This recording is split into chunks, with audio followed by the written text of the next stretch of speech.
Life Check Yourself with Rachel Gitlevich. Rising strong, finding gratitude, courage, and reinvention after life's messiest moments. Welcome, ladies. Today's guest, I love the name of her book title. You're going to run out and buy it. It's Rachel Gitlevich, author of What in the Actual Fck? Something I say probably 7 times a day. She's also the founder of Ray of Consciousness. And through her writing, her podcast, and her consulting, she blends raw storytelling with wellness and strategy, helping people and companies grow with authenticity. And I love that so much. I'm so glad you're here. Thank you so much for having me on, Marnie. Can't wait to dive in. Right? Okay. So before we even dive in, what is something that almost nobody knows about you? Like a quirk or a belief you hold that like surprises people when you meet them? I'm just curious. Oh, okay. Let me just take a moment to reflect on that for a little bit.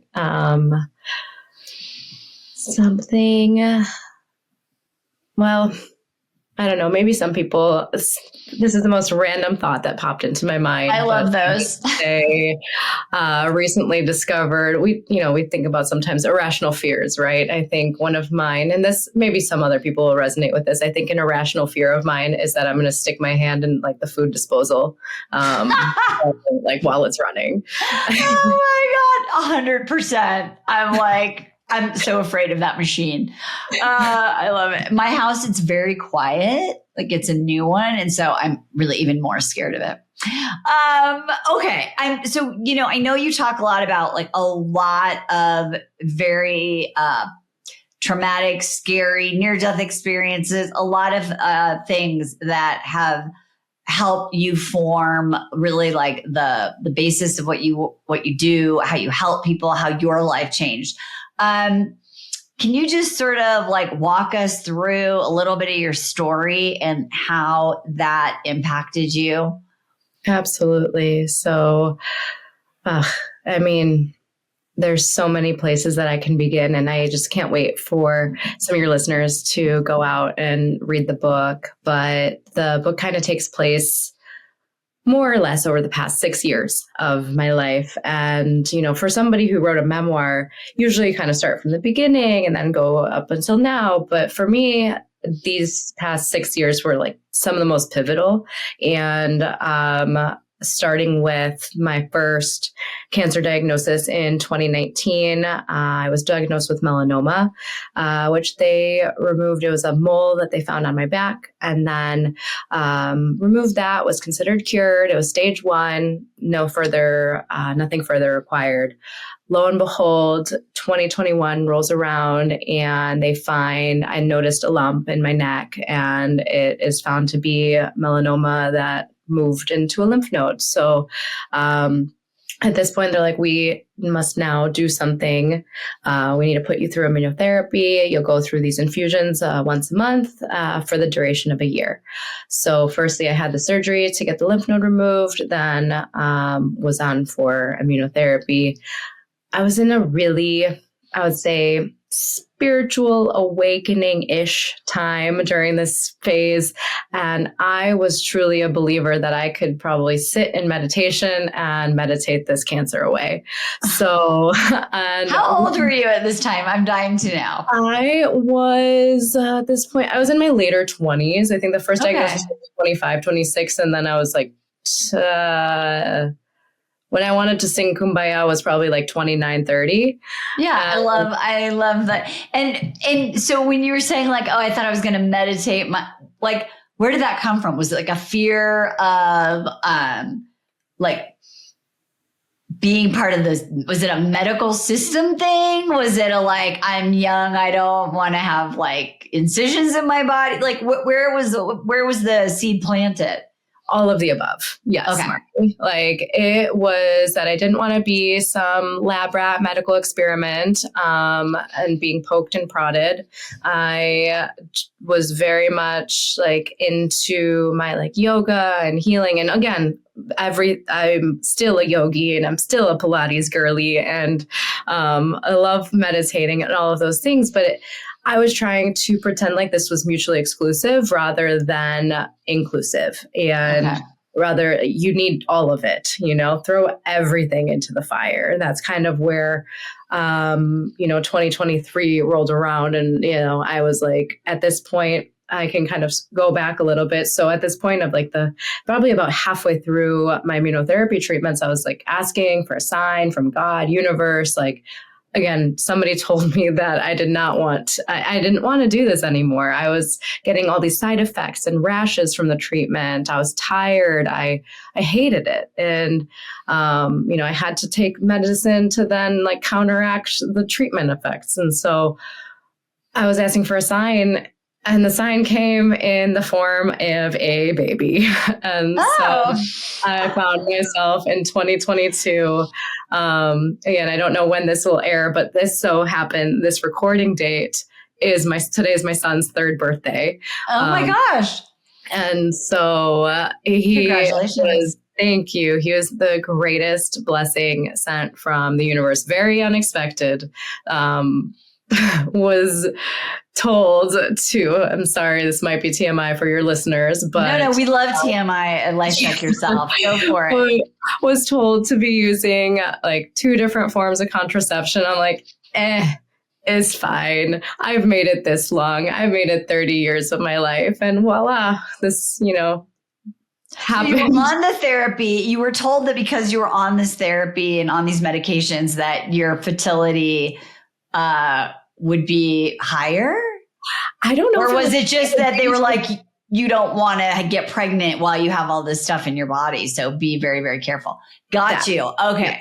Yes, exactly. So you were like, what? You were kumbaya girl right then. I was kumbaya-ing all day long. So, So 2021 rolls around, or 2022 then rolls around. I'm pregnant. I obviously, no more treatment. Got through half of it, and then, gave birth to a beautiful baby boy in October of 22. And then was like in my little like love bubble with him. A couple months after that, started getting really bad headaches. I was kind of told, hey, probably postpartum, not a big deal. Wait, let me clarify real quickly. So were you cured from you had the lymph node removed already, right? And so were you, when you got off the immunotherapy, were they like, okay, you're cancer free, you're good, just go have a baby. We don't need to keep doing this. They said that's kind of how I've been taught that like melanoma works. Essentially, it's not like, basically they cluster up. Melanoma clusters. And so once they take it out, they're like, we're just going to put you on this treatment, immunotherapy, to send in like a cleanup crew and like get rid of any sort of like microscopic cells that might be lingering in that area. So was considered cured. They're like, okay, we feel pretty good. You've gone through 6 or 7 rounds. You've gotten the like immune responses with, the rashes and everything. So we feel like it did its job. So then I started getting these really massive headaches, migraines, was like, told you're probably not sleeping, And I then messaged my oncologist. I'm like, something's not right. And he's like, it's probably postpartum. Let's get you in for an MRI just in case.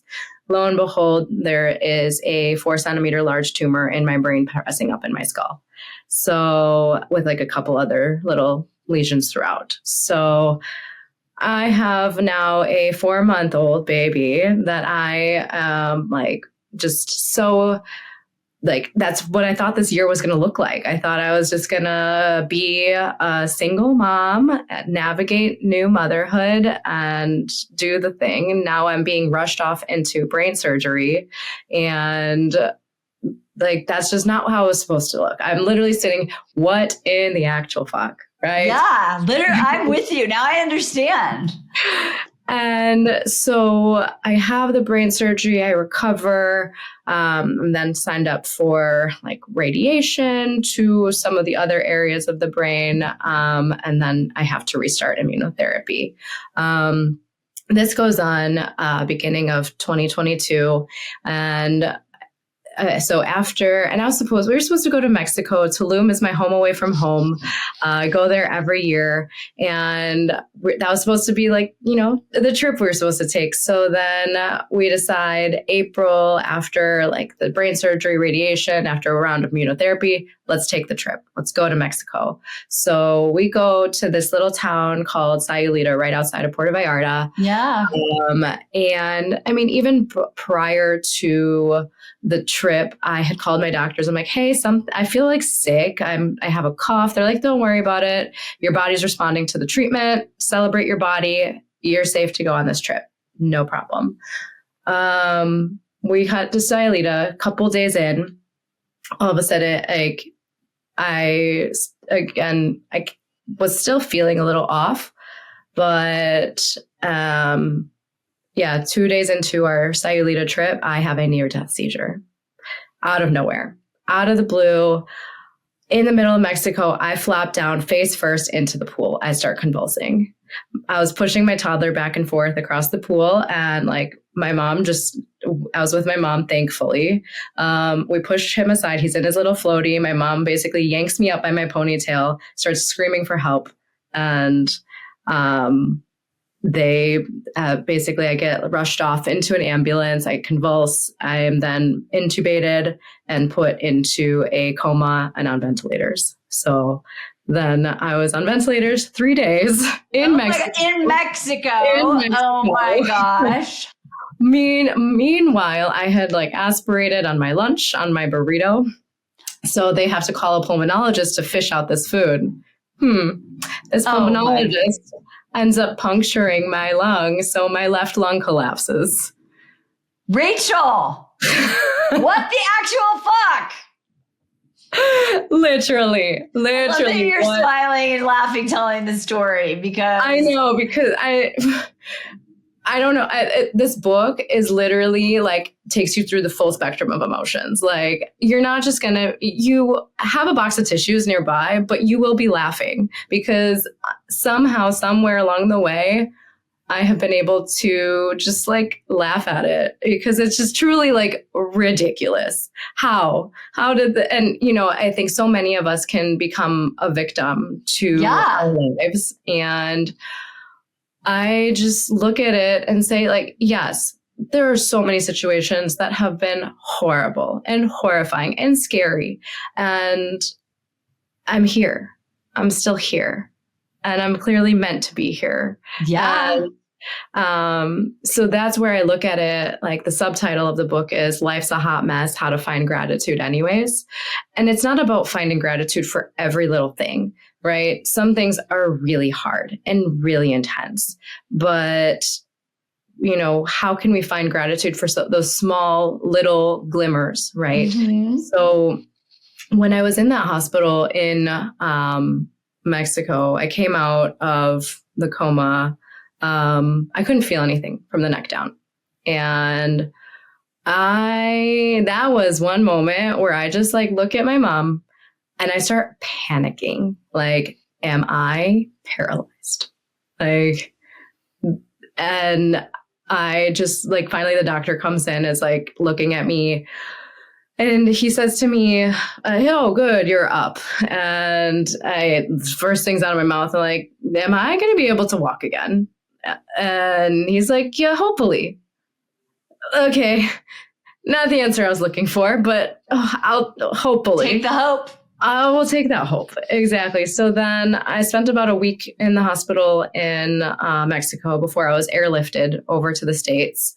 Did not think that my first private jet experience would be in a medevac air ambulance, but hey, I guess that's one form of manifestation, I guess. Gosh. But yeah, I started learning how to walk. They handed me a walker in the hospital here. And I was very determined. I found this inner strength within me that, hey, I have a son at home. Yeah. And like, mama's got to be strong for him. And I mean, obviously I did it for myself, but it was also like this crazy, crazy moments of reflection where I just didn't even think that what was I at the time? I was 31 at the time, and that I would have to be dealing with this, that I'd have to be like bringing my lungs back up to strength. I was coughing all the time. I could barely walk across the hall, walking with a walker. I have a fall risk alarm on my hospital bed. Like all of these crazy, crazy moments that I look back on and I'm just like, what? How? So then, kind of after that, I was like, well, the sky is the limit. Like it is only up from here.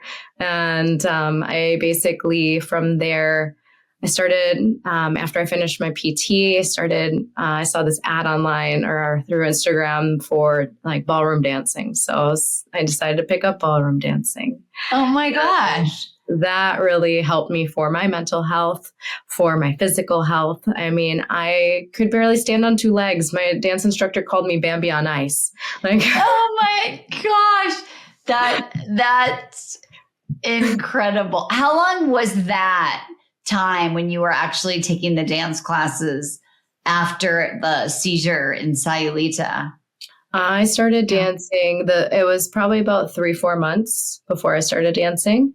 I mean, that's pretty good, right? Considering you were like, am I gonna walk? I'm curious about this. When people write a book, especially like this, I feel like the book tells you what you're supposed to learn through the writing of the book. So I'm assuming you were like, this is an insane story. I want to try and tell it. What did the book teach you about yourself that you didn't know when you started writing it? Wow, that's a great question. Well, I think so many times I had like thought the story, right? The thoughts would come up, the PTSD would come up. And then once I got it down on the paper, it was almost like this release that like, this is no longer a part of me, that this is no longer, it's part of my story, but I don't have to wear it like an identity. And I think that was one of the biggest things when I started writing was this just like whoosh of relief that I think I got. And a lot of the parts were not easy to write. There would be times where I'd have to walk away from my laptop. I would be like sweating. I'd have a visceral response to some of the writing. And but then once it was on the paper or, in my Word document, it was just, okay, now what? Okay, it was like the bell curve trajectory, right? Like, okay, we're like building up. The climax happens and then kind of settles itself. I mean, not going to give too much away, but that definitely leaves it on a cliffhanger. But it definitely taught a lot about me and this desire to share the story with the world, right? Like just hoping that if it even impacts a couple people, to take charge of their lives, women, men, everything in between. I think so many times we sometimes get dismissed and or whatever it is, but just this empowering yourself to like come home to yourself is what I really wanted to portray in the book. So 2 things that this reminds me of. One is that you didn't, and correct me if I'm wrong, but what I hear you saying is you didn't realize how you had been carrying the identity of like, whether it was a victim or a survivor or a whatever. You didn't even know that you were carrying it or that it was so deeply embedded until you felt it leave. Yeah. Wow. And when you think about what I always believe, like things happen for us, not to us, even when they're really, really shitty, right? Yeah. So as you like stand and, everyone needs to go buy the books. You obviously want to know if you're watching on YouTube, you're like, wait, that happened to you? What? You look pretty good to me. Pretty awesome. Why do you think you were given this situation? Like what was the spiritual lesson for you to learn so that you could teach it to other people? I wish I could tell you, but no, I will do my best to answer that question. I mean, right. We could look at it like karma, past lives, making up for something. It depends on what we all believe in, right? Right. What do you believe in? Yeah, I think for me that my soul signed up for this for one reason or another, that this was a part of my path. And, I don't think that any of us really know what we've been really placed here to do until we're actually like given some of our, say, lessons, opportunities. There's all of us are facing something. We've all gone through something, right? And, and I was going through, like, I had to go through a pulmonary program, and I was like the youngest one by like 40 years. But I'm sure. And like one of the older women that I befriended, her name's Nancy, and she's like, oh my gosh, like, how, like, you're so young, like, how did you do this? Why? And I'm like, no, it's okay. Like, it's okay. I realize I'm young, and like, I'm good. I'm doing what I need to do to take care of myself. And like, I don't want any sort of pity. Right. And I think that's the thing that, some people tell me, oh, I can't even imagine. I'm like, I hope you never have to imagine. And going back to your question, I think just like, why? I don't know if I have the answer of like why, but it's really what now? Is what I would say. Okay, so this happened, right? What now? What are we going to do with it? And I think by me writing the book was my like, what now? I could have, and I think there's no wrong way to go through something, right? Like say something challenging happened in your past and you just are like, that was really challenging. And like, you continue living your life, do your thing, fine. But for me, it was really important. Like, what am I going to do with this? And that was why I wrote the book. And also people ask me, what are your goals with the book and what's your vision? And I say, I want to sell as many copies as possible. And so my joke is like, I want to be rich and famous. I want a movie. Like, and that is the vision that I'm holding. I want this to be a movie. I want somebody amazing to play me. And I just want to see what can come of it. And even if it's just friends, family, listeners of podcasts that read it, I'm happy to. Well, to me, and I know you have, your work that you're doing with Ray of Consciousness, right? Mm-hmm. Working with people and companies. But I think that when we get faced with challenges, it's very easy to paint ourselves as the victim and not turn it into why not, right? Mm-hmm. Like, why not you to be able to inspire people and to go out and work with people and to show them what strength looks like. And also reinvention. Like, this show a lot is about reinvention.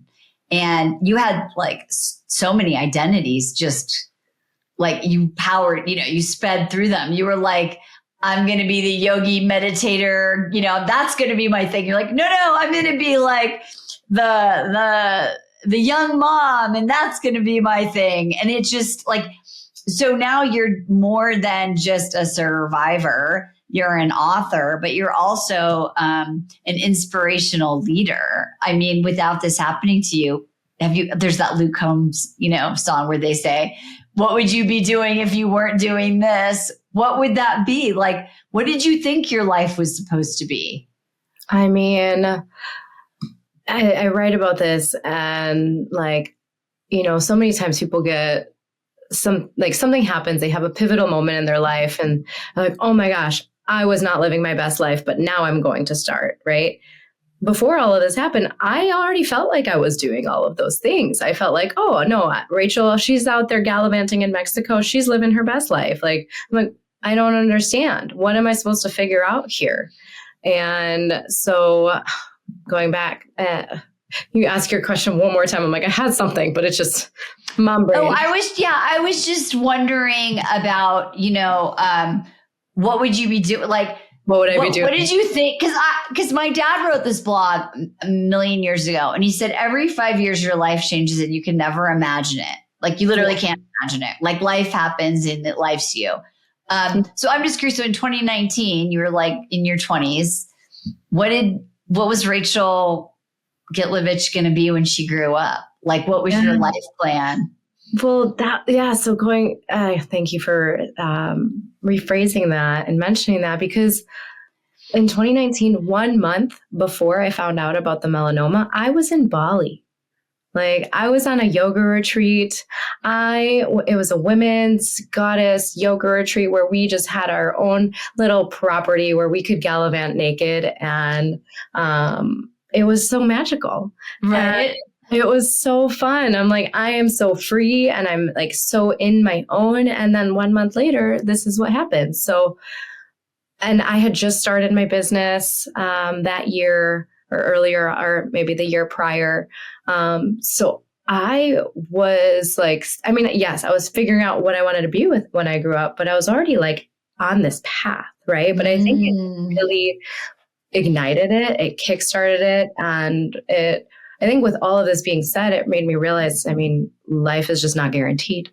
And I think I always knew that to some extent, but it really became one of those things where it's like, we really don't know what tomorrow or next year might bring. And so I think with that intentionality, I really try to like live my life with such intention and not ruminate on the things that are out of my control, and just, I think, continue to have a positive mindset and just be there for people. I think so many times we get different challenges that get thrown our way. And, I think a lot more people, I always have wanted to help people. And I just really want this to be another way that my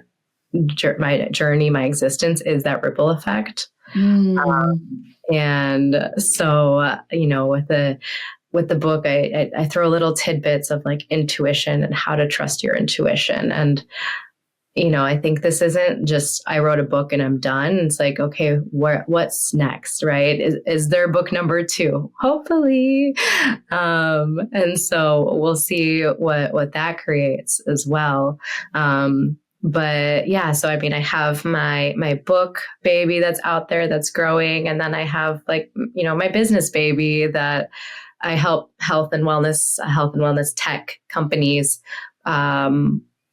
grow and expand. And I offer them marketing, and I'm really wanting to see like just, I guess, rediscovering myself too in the process. Cause I mean, there's just so much that happened that I feel like the whole thing with my health really made me, I think, take a step back from business, priorities, right? My health was number one. And then at the same time, I'm still momming and doing mom life and making sure that I'm present for my son. And those were like my top 2 things that I was really taking care of. And so now that I'm healthy and like, just, my son is now in daycare, and doing my best at, being the best mom I can be. But it's also about like, what is Rachel? Who is she? What does she want to do now?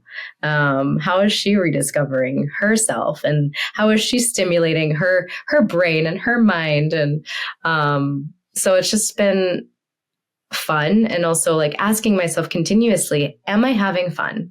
Like, yeah, I think that's really fun, right? I think so many of us get so bogged down in the day-to-day and in the monotony, and just it becomes a routine that we forget to ask ourselves, am I having fun? Absolutely. Absolutely. I like to think of my life as I'm mostly having fun, and then the other parts are the parts that just come with being with adulting. So I have another thought that came up while you're talking about this, because I think for people who are listening, like they're thinking about making a change or they're in the middle of a transition. Maybe it's one they chose, maybe it's one that happened to them, or loss of some kind. What do you think? How do you stay patient through the unknown? Because when I work with people, the messy middle is the hardest part. Like I talk in my book about radical faith, and that if I didn't have that, I couldn't have sort of got through my own injury, my own ski accident injury, and then, making changes in my life. So when you talk to people about how do you stay patient and stay grounded and stay in what's possible in that really shitty, messy middle, what advice do you offer people?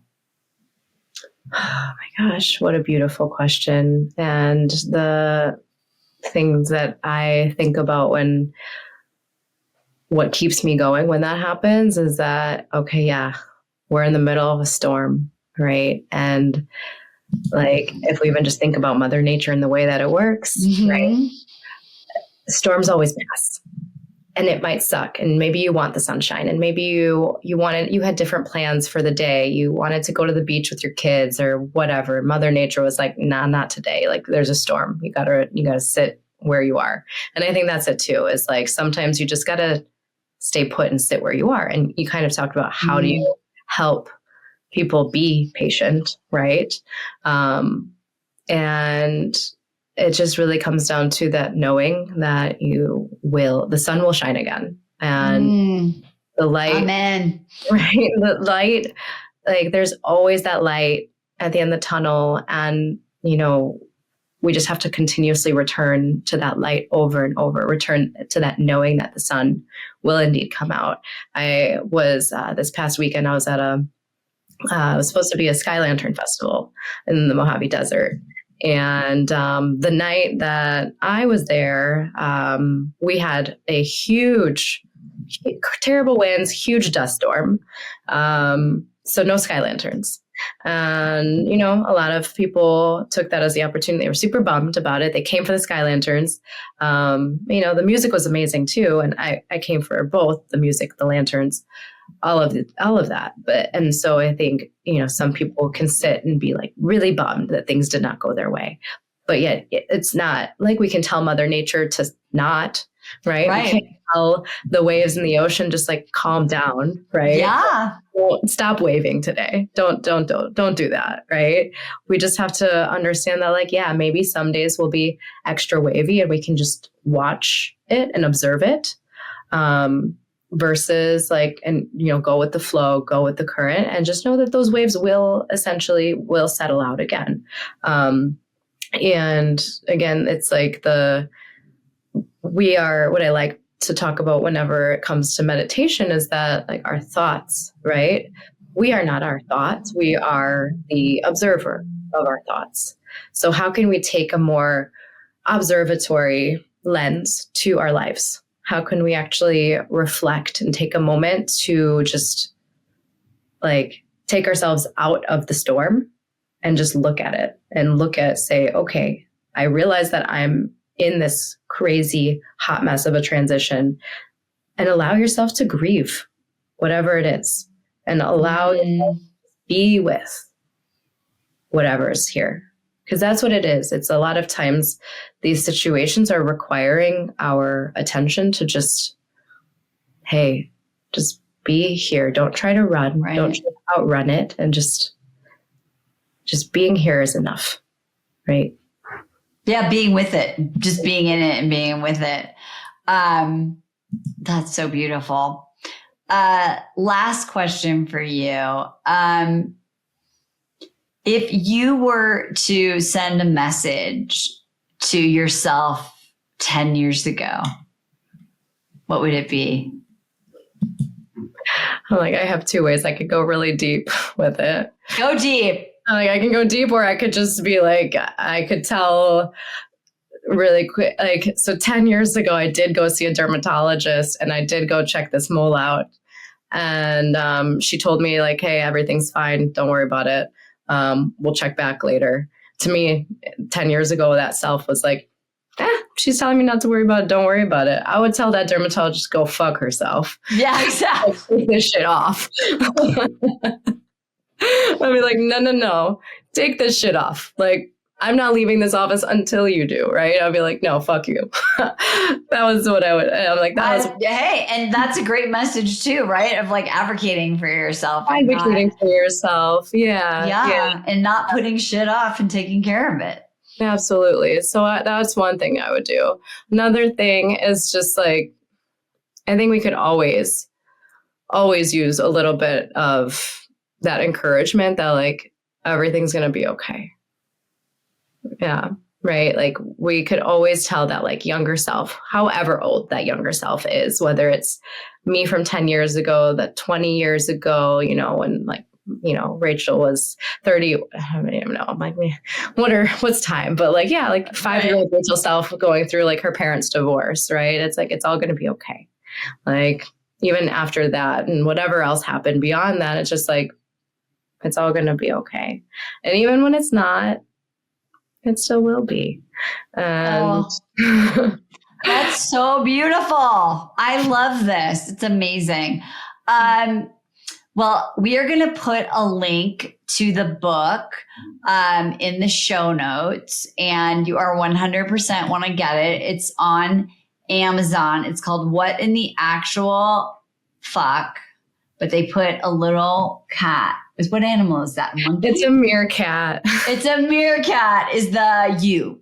And it says, life's a hot mess, how to find gratitude anyways, which is so amazing. By the way, who do you want to play yourself? I've thought about this and I've asked people too, and I want to ask you too. Somebody proposed Shailene Wooley. And I'm like, okay, she's cool. And I'm trying to, it was hard for me to come up with somebody that is like around my age. Yeah. Like you're in your early 30s. 30s. Yeah, exactly. Yeah. I think that I couldn't answer that because I literally don't know actresses in their early 30s because they're all the ones that I know are like 50 now. But and if you're not watching this on YouTube, she's very beautiful. She's got really curly hair and she's giving with the writer thing like Sarah Jessica Parker. I love it. Yeah, like sure, it's right. Like Sarah Jessica Parker, Sex and the City vibes. Like right, like cute curly hair writer. Like you're so deep, and you're taking all these struggles and you're asking these deeper questions. Because what in the actual fuck? If you could call Sex and the City, what in the actual fuck? That's kind of what it was about, the OG one. Because every episode, you'd be like, what in the actual fuck? So I'm kind of seeing that for you. Maybe like a version of her. Maybe she has a daughter. Who knows? Because that's really what I'm seeing on like People magazine now. Is all those actors have just children that are now in movies. Right, exactly. So I'm still thinking about like, okay, who would play me? Because yeah, some people said like, like Mila Kunis. I'm like, okay, okay, but she's too old already. Right? I'm like, yeah. So funny.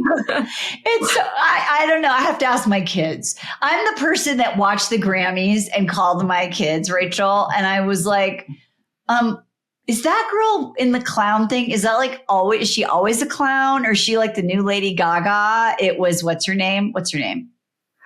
I don't. Pink Pony. Chappelle Roan. Anyway, my kids were like, "Oh Lord, Godmother, no, that's her shtick. She does the thing." Chaperone. Yeah, anyway. I honestly, literally, people ask. I was recently like, "Do you watch TV?" I'm like, "No." I literally live under a rock these days because my child does not go to sleep until like 10:30. So. Oh my gosh. Okay. Reinventing yourself every day. Ladies, absolutely make sure you get the book. Follow Rachel on Instagram. We're going to have the link there. And if you have any questions or want to know more about Rachel, what she does or how she can speak at your company, we'll also have her email address so you can reach out to her and help us spread the word about this amazing book so that we can all watch the movie and be like, oh my God, I heard Rachel on a podcast. I think there's so many metaphors. I always end this show with something around, the show's title, which is Life Check Yourself. And I think beginning with, you going to the dermatologist 10 years ago and being like, to life checking yourself that you're still alive and checking that when someone says, I hope you're going to walk, that you actually look at what that actually means, which is there's hope, not, oh my God, what if, what not? Because if you re-listen to this, I think there's so many inflection points where you can see strength and power and gratitude and possibility, not just a story of a survivor story. So remember, in all ways, and always, ladies, don't forget, it's your responsibility to life check yourself. We'll see you next time. Bye-bye for now. Hey, thanks for tuning in today. Listen, if you're feeling stuck, I want you to know you're not alone, and you don't have to settle for it. I've created a free quiz to help you pinpoint what's draining your energy and exactly how you can fix it. So head over to decodeyourdestinyquiz.com and take the 60-second quiz right now. That's decodeyourdestinyquiz.com. And if you're ready to dive deeper, you can book a free no-obligation consultation at marnibatista.com/private coaching. That's Marni, M-A-R-N-I, Batista, B-A-T-T-I-S, as in Sam, T-A.com/private coaching, all one word. Let's take the first step to creating a life you love on your terms. I'm Marni, and I'll see you next time.